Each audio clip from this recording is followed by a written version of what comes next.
চট্টগ্রাম নগরীর বিনোদন কেন্দ্রগুলোর মধ্যে অন্যতম পতেঙ্গা সমুদ্র সৈকত, কিন্তু সময়ের সাথে সাথেই অনেকটা জৌলুস হারিয়েছে নগরীর প্রাচীন এই বিনোদন কেন্দ্রটি।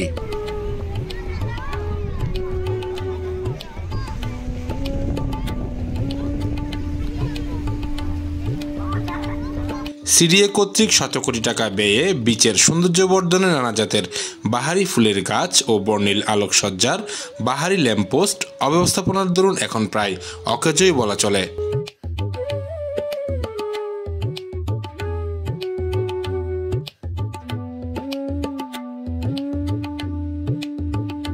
এছাড়াও এখন অস্থায়ী দোকান, নাগরদোলা ও বাচ্চাদের জন্য বিভিন্ন রাইড সহ হকারদের নানান ব্যবসার দৌরাত্মে হারিয়ে গেছে কোটি টাকা ব্যয়ে নির্মিত সুবিশাল ওয়াকওয়ে। এতে যেমন বিচের সৌন্দর্য হারিয়েছে, তেমনি হারিয়েছে পর্যটক। তাও যারা আসছেন তাদের সংখ্যা অতীতের তুলনায় যৎসামান্যই বলা চলে। আগে আমি পতেঙ্গা আসছি, এখন আসলাম। আগের পতেঙ্গা আর এখনের পতেঙ্গা অনেক তফাৎ। দেখা যায় আগের পতেঙ্গা একটা রকম ছিল, এখন আমরা ব্রাউনবাড়ি থেকে আসছি, মোটামুটি 7-8 ঘন্টা জার্নি করে খুব টায়ার্ড ছিলাম, কিন্তু এখানে নামার পরে এই যে সমুদ্রের যেই মানে প্রাকৃতিক সৌন্দর্য, এটা দেখে মানে একদম বিমোহিত হয়ে গেছি।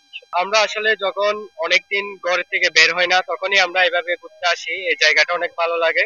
ছোটবেলা থেকে এখানে আসা যাওয়া আছে আমাদের, মানে যখনই খারাপ লাগে তখনই ভাই ব্রাদার বা বন্ধু বান্ধব নিয়ে এখানে চলে আসি। এই যে একটু ঘোরাফেরা করব, কিছু সমুদ্র সৈকত দেখবো, এই আর কি। আমরা আসছি 6-7 জন আসছি আমরা, ভাই ব্রাদার।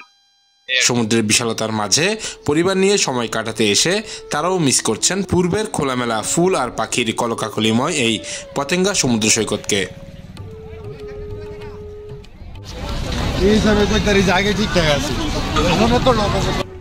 প্রতিনিধি ইমরান নাজিরের পাঠানো তথ্যচিত্রে নিউজ ডেস্ক, স্বাধীনতা ৭১।